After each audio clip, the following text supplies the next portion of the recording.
So hello everyone, welcome in Rising Star again and again.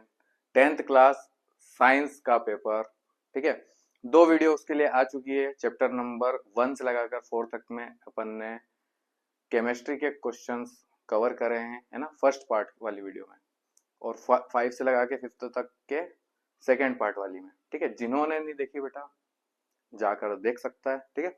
बिल्कुल important question है उसमें। मैंने आपको बताया भी है कि कौन कौन से क्वेश्चंस आने के चांसेस बिल्कुल सबसे ज्यादा है ना एग्जाम में, ठीक है। तो आज अपन देखने वाले हैं जो 9 से लगा के 13 तक के चैप्टर है उनको अब क्या कर देंगे, कंप्लीट कर देंगे, ठीक है। और इसमें आपको बताऊंगा मैं कौन कौन से जो क्वेश्चन है बिल्कुल एकदम उठ के आ सकते हैं, ठीक है। तो चलो देखते हैं, और लास्ट में एग्जाम के लिए आपको बताया जाएगा कि ठीक है किस तरीके से किस मेंटेलिटी के साथ में अपने को एग्जाम देना है, ठीक है। तो बने रहिए विथ राइजिंग स्टार। चलो, तो फिजिक्स वाला पोर्शन अपन स्टार्ट करने वाले हैं। चैप्टर 9 से अपने को क्वेश्चन आंसर के अंदर दो क्वेश्चन आंसर अपने को क्या होते हैं देखने को मिलते हैं, ठीक है। तो फर्स्ट क्वेश्चन है define reflection of light, right the two laws of reflection. प्रकाश के अपवर्तन की परिभाषा लिखिए, परावर्तन की परिभाषा लिखिए, परावर्तन के नियम भी लिखिए। Define the following terms, radius of curvature, focal length, रेडिया सेंटर ऑफ कर्वेचर और प्रिंसिपल फोकस। ये रेडियस ऑफ कर्वेचर और फोकल लेंथ है ना, ये आपको आ सकते हैं एग्जाम के अंदर, बिल्कुल बराबर आ सकते हैं, ठीक है। हिंदी में बोले वक्रता त्रिज्या, फोकस दूरी, वक्रता केंद्र और मुख्य फोकस, ठीक है। Right the uses of concave mirror के, बहुत ज्यादा इंपॉर्टेंट है, आ सकते हैं बिल्कुल, ठीक है। अवतल दर्पण के, कॉन्वेक्स मिरर, उत्तल दर्पण, ठीक है। आगे बढ़ते हैं। क्वेश्चन नंबर 4, ड्रॉ अ रे diagram for image formation by a concave mirror when the object placed at 10 star. बिल्कुल आ सकता है एग्जाम के अंदर ऐसा कैसा उठ के, ठीक है। ये चार जो है कहाँ कहाँ पर हमारा ऑब्जेक्ट होगा, कहाँ कहाँ पर हमारी वस्तु होगी, at F, at C, at infinity, between C and F, है ना। चारों ही इंपॉर्टेंट है, कोई से भी दो आपके लिए आ सकते हैं, ठीक है। ज्यादा मुझे लगता है at C and at F और बिटवीन सी एंड एफ, है ना। ये तो छोड़ना ही मत, आ सकता है, ठीक है। तो फोकस पर, वक्रता केंद्र पर, अनंत पर और सी और एफ के मध्य, ठीक है।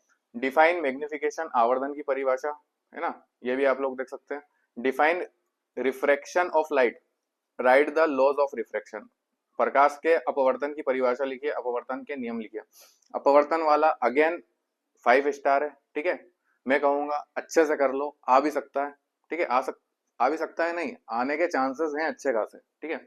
लेंस की शक्ति की परिभाषा, व्हाट, है ना। Define power of lens, what is biconvex lens, है ना, द्विउत्तल लेंस। आगे अपन बढ़ते हैं। फिर देखो ये थोड़े से एप्लीकेशन टाइप में क्वेश्चंस होते हैं, ठीक। An incident ray make an angle of incidence of 30 degree on a plane mirror, what will be the angle of reflection. एक आपतित किरण समतल दर्पण पर 30 डिग्री का कोण आपतन कोण बनाती, परावर्तन कोण क्या होगा, जो आपतन कोण का मान होता है वही परावर्तन कोण का मान क्या होता है, बराबर होता है, ठीक है। रिफ्लेक्शन के अंदर तो इसका आंसर क्या आएगा, 30 डिग्री ही आएगा, है ना। और बी वाला है इसका, what happen when a light ray enter denser medium to rare medium. जब प्रकाश किरण सघन माध्यम से विरल माध्यम प्रवेश करती है तो क्या होता है। नेक्स्ट है find the focal length of convex. अब देखो ये वाले जो क्वेश्चंस है, ठीक है, ये वाले जो क्वेश्चंस है, क्वेश्चन नंबर 8 बिल्कुल 10 स्टार है ना। ये क्वेश्चन नंबर 8 यहाँ पर आना चाहिए था, ठीक है। बिल्कुल 10 स्टार है, छोड़ना ही मत बिल्कुल। ये वाले जो दो छोटे छोटे न्यूमेरिकल हैं बिल्कुल आने के लिए तैयार बैठे हैं भाई मेरे, ठीक है। Find the focal length of a concave mirror was radius of curvature is 50 centimetre, है ना। इसको क्या कर देंगे, F is equal to R upon 2, 25 हो जाएगी, है ना। तो देखो इसके ऊपर क्वेश्चन आ सकता है ना, मत छोड़ना, बिल्कुल चांसेस है ना, वैल्यू चेंज होके आ सकता है। Determine the power of lens with focal length 2 centimetre, what type of lens is this, है ना, 2 मीटर फोकस दूरी वाले लेंस की शक्ति याद कीजिए, यह किस प्रकार का लेंस है, ये भी आ सकता है ना, दोनों ही इंपॉर्टेंट है भैया मेरे। अब देखो, अब अगर न्यूमेरिकल टफ आए तो इस टाइप के न्यूमेरिकल आपके आने के चांसेस है ना। A concave lens of focal length 15 centimetre from an image 10 centimetre from the lens, how for is object placed from the lens. 15 centimetre focus दूरी पर अवतल लेंस 10 सेंटीमीटर दूरी पर प्रतिबिंब बनाता है, वस्तु लेंस से कितनी दूरी पर रखी गई है। An object 5 centimeter in length is placed at a distance of 20 centimeter in front of a convex mirror of radius of radius of curvature कितनी दे रखी है 30 centimetre. Find the position, nature and size of the image.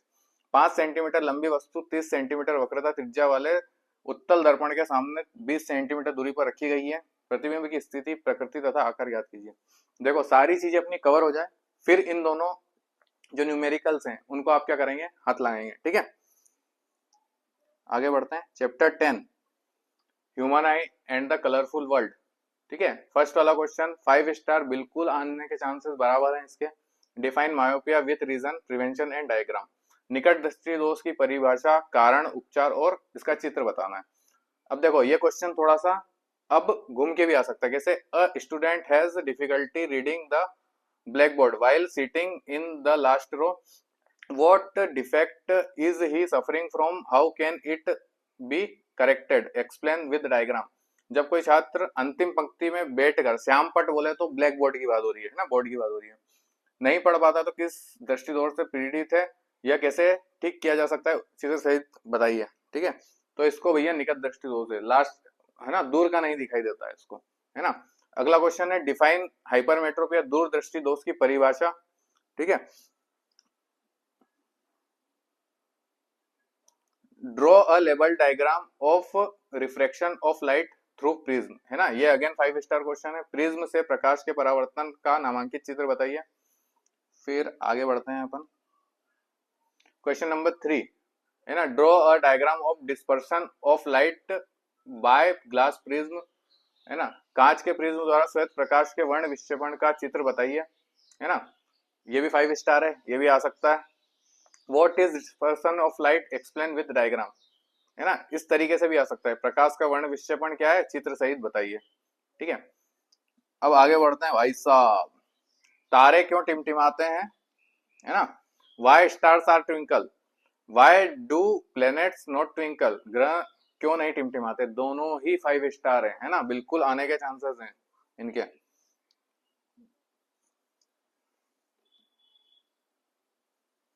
तो देखो अगला 5th वाला, what is scattering of light, प्रकाश के प्रकीर्णन क्या है।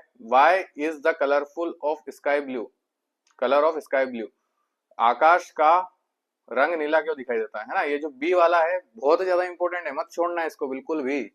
ठीक है, 6th एंड लास्ट क्वेश्चन,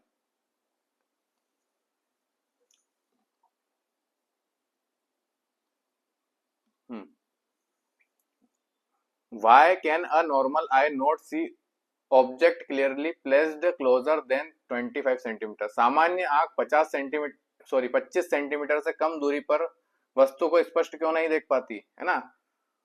उसके बाद में why does the sky appear dark to an astronaut, अंतरिक्ष यात्री को आकाश नीला न दिखकर काला क्यों दिखाई देता है ना। ये अंतरिक्ष यात्री वाला या फिर बोल दो कि ऊपर वाला भी, है ना, छोटे छोटे से रीजन होते हैं इनके, बिल्कुल अच्छे से कर लेना, है ना, आने के चांसेस अच्छे खासे। अब 11th क्वेश्चन इलेक्ट्रिसिटी, है ना, एक और महत्वपूर्ण चैप्टर अपना यहाँ पे।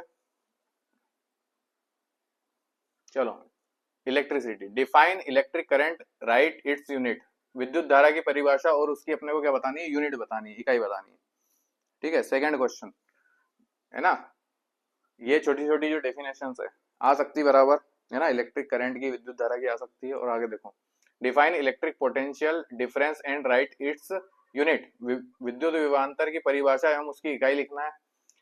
Draw symbols of component used in circuit diagram, 10 star, बिल्कुल बराबर आ सकता है। विद्युत परिपथ में प्रयुक्त अवयवों के प्रतीक बनाइए। स्टेट ओम्स लो, ओम का नियम भी देख सकते हैं आप। अब मेरे को ऐसा लगता है कि डिफाइन रेजिस्टेंस, प्रतिरोध की परिभाषा लिखिए, ये आ सकता है। डिफाइन इलेक्ट्रिक पावर, विद्युत शक्ति, ये दोनों बिल्कुल छोटी छोटी डेफिनेशन है, कर लेना, बिल्कुल अच्छे खासे चांस मुझे लग रहे हैं आने के, आ सकते हैं। क्वेश्चन नंबर 6, ठीक है, which two metal wire are generally used for transmission of electricity, है ना, विद्युत संचरण के लिए किन किन दो तारों का उपयोग किया जाता है, ठीक है, और वाई टंगस्टन यूज्ड फॉर, क्या हुआ, why is tungsten used for filament of electric lamp, विद्युत बल्ब के फिलामेंट में टंगस्टन का उपयोग क्यों किया जाता है ना, ये दोनों भी छोटे छोटे से रीजन है इनके, कर लेना, है ना, बनेगा अपने से। अब चैप्टर भैया एक इंपॉर्टेंट चैप्टर है, चैप्टर 12, है ना, दो क्वेश्चंस आते हैं इसमें, एक 2 या 3 मार्क्स का आ सकता है, एक 3 या 4 मार्क्स का आ सकता है, ठीक है। आगे देखो, डिफाइन मैग्नेटिक फील्ड, चुंबकीय क्षेत्र की परिभाषा लिखिए, चुंबकीय क्षेत्र की डेफिनेशन आपको पता होनी चाहिए, मैग्नेटिक फील्ड की। List properties of magnetic field lines, चुंबकीय क्षेत्र रेखाओं के गुण लिखिए, ठीक है। 10 स्टार, बराबर चांसेस है इसके आने के, छोड़ना ही मत। Why do two magnetic field lines not intersect each other, ठीक है, दो चुंबकीय बल रेखाएं एक दूसरे को प्रतिच्छेद क्यों नहीं करती है या काटती क्यों नहीं है ना, बिल्कुल मोस्ट इंपोर्टेंट क्वेश्चंस दोनों, है ना, जो उसकी प्रॉपर्टी है वही आएगी इसके रीजन के अंदर। Draw magnetic field lines around a bar magnet, विदंड चुंबक के चारों ओर चुंबकीय रेखाओं का चित्र बनाइए, है ना, तो ये देख लेना भाई मेरे, आ जाएगा अभी तो, है ना, छोड़ के मत जाना इसको। फिर अगला है दक्षिण हस्त, what is right hand thumbnail, right hand thumb rule और Fleming left hand rule, right hand rule and left hand rule दोनों ही इंपॉर्टेंट है, दोनों में से कोई सा भी आ सकता है, ठीक है, हो सकता है कि और में दे दे दोनों को, सारी बात समझ में, तो छोड़ना नहीं है, करके जाना बराबर। दक्षिण हस्त अंगुष्ठ नियम और फ्लेमिंग का बाएं हाथ का नियम, ठीक है। नेक्स्ट है 6th वाला, define electric fuse, it's use, विद्युत फ्यूज की परिभाषा और उसका उपयोग लिखिए, विद्युत फ्यूज भी इंपॉर्टेंट है। आगे earth wire, what is function of earth wire, why is necessary to earth wire metallic appliances, भू संपर्क तार का क्या कार्य, धातु उपकरणों को अर्थ करना क्यों आवश्यक है ना, अर्थ मतलब अर्थिंग करना क्यों आवश्यक है, ठीक है, ये भी इंपॉर्टेंट है। अर्थिंग वायर और कौन सा था ये, विद्युत इलेक्ट्रिक फ्यूज और अर्थिंग वायर दोनों ही इंपॉर्टेंट है, ठीक है। नेक्स्ट क्वेश्चन है ना, short circuit, short circuit again again एक इंपॉर्टेंट क्वेश्चन है भाई मेरा, ठीक है। When does short circuit occur, लघुपाथन कब होता है, name 3 sources of direct current, दृष्ट धारा के 3 स्रोतों के नाम लिखिए, ठीक है। ये जो शॉर्ट सर्किट वाला है, लघुपाथन वाला है, बहुत ज्यादा इंपॉर्टेंट है, मत छोड़ना इसको बिल्कुल भी। 8th वाला, right two methods of producing magnetic fields, चुंबकीय क्षेत्र रेखाओं, चुंबकीय क्षेत्र उत्पन्न करने के 2 तरीके बताइए, ये और इंपॉर्टेंट है ना, यहाँ से शॉर्ट सर्किट और यहाँ से ये वाला मैग्नेटिक फील्ड प्रोड्यूस करने के लिए मेथड्स, ठीक है। अब 8th वाला देखते हैं, 8th वाले का ही बी वाला, डिफाइन गैल्वेनोमीटर, गैल्वेनोमीटर की परिभाषा। अब ये लास्ट क्वेश्चन चैप्टर आने वाला है हमारा यहाँ पे, ठीक है। देखो 12 चैप्टर अच्छे से कर लेना, फिर हाथ लगाना इसको, ठीक है, 2 क्वेश्चंस आएंगे, है ना, जितने इसमें मैं करा रहा हूँ बिल्कुल अच्छे से याद करके चले जाओ, है ना, और आप इसके अलावा करना चाहते हो, आपकी इच्छा, बिल्कुल करो बराबर, ठीक है, अच्छे खासे इंपॉर्टेंट क्वेश्चन सही है, ठीक है। क्योंकि देखो एक अकेला चैप्टर 2 मार्क्स का 2 नंबर का क्वेश्चन आ जाएगा इसके अंदर से, है ना, तो इसके लिए अपन बाकी के जो 12 चैप्टर है वो अच्छे से कर लो, फिर आना इसके ऊपर, आ गई बात समझ में, ठीक है। अब देखो थोड़ी सी बात अपन जरा सा रुक के अपन कर लेते हैं, है ना, साइंस का जो पेपर है थोड़ा सा बेटा उलट फेर हो सकता है उसमें, इस चीज के लिए बराबर तैयार रहना।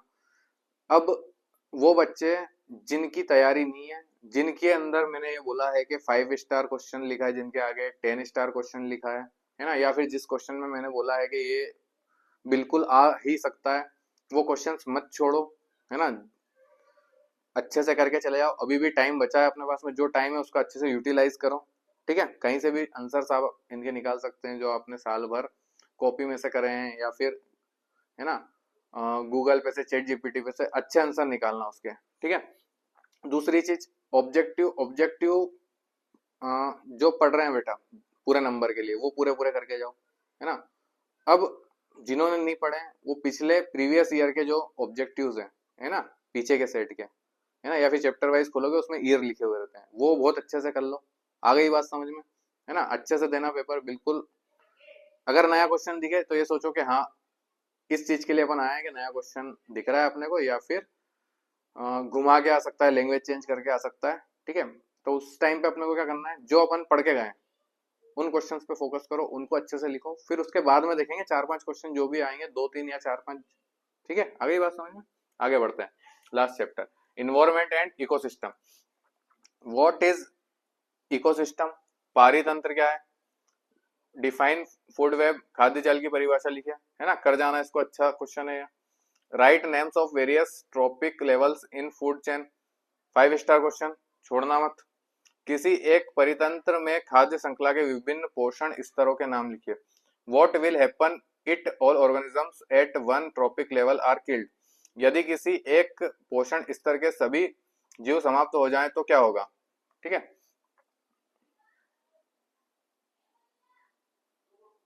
लास्ट स्लाइड है, 10 स्टार क्वेश्चन, ठीक है। ओजोन लेयर वाला, what is ozone and how does its effect ecosystem. Ozone क्या है ना, ओजोन लेयर होगा ये, ओजोन परत या ओजोन लेयर, है ना। और यह पारितंत्र को किस प्रकार प्रभावित करती है। Define biodegradable and non biodegradable substances with examples, जैव निम्नीकरण और अजैव निम्नीकरण पदार्थों की परिभाषा लिखिए। देखो यही बता देता हूं मैं, एक ये ओजोन लेयर वाला है ना, ओजोन परत वाला, और एक ये जैव निम्नीकरणीय और अजैव निम्नीकरणीय, है ना, बायोडिग्रेडेबल और नॉन बायोडिग्रेडेबल। इनके सबसे ज्यादा चांस है भाई मेरे आने के, ठीक है। उसके बाद में आगे बढ़ते हैं, give two ways in non biodegradable substance affect environment, है ना, इसी का ही बना हुआ है कि अजैव निम्नीकरण पदार्थ पर्यावरण को किन 2 तरीकों से प्रभावित करने बताना है। Which animal is called omnivorous animal, है ना, सर्वाहारी जीव किन्हें कहते हैं, ये अपने को बताना है, ठीक है। यहाँ पर क्वेश्चंस अपने क्या हो जाते हैं, खत्म हो जाते हैं, ठीक है।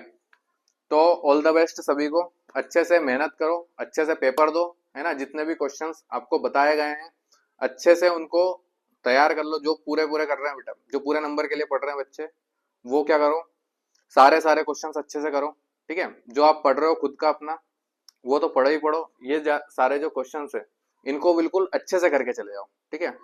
अब जिनकी हालत खराब है ना, तो कोई दिक्कत नहीं, अब जो टाइम है उसमें अच्छे से लगो, अच्छे से मेहनत करो। जिनके आगे 10 स्टार लगा है सबसे पहले वो निपटाओ, जिन क्वेश्चन पे मैंने बोला है 5 स्टार वो अच्छे से लगाओ, जिन क्वेश्चंस पे मैंने बोला है कि ये क्वेश्चन आएगा ही आएगा, है ना, आने के लिए तैयार बैठा है, वो अच्छे से लगाओ, ठीक है। और प्रीवियस ईयर के ऑब्जेक्टिव अच्छे से कर लो, ठीक है। अभी जो टाइम बचा है, सुबह उठ जाना 2-1 घंटे पहले, है ना, इतनी मेहनत करके चले जाओ भाई मेरे, ठीक है, निकल जाओगे। तो थैंक यू आप सभी का, ठीक है, जो आप बने रहे अभी तक, ठीक।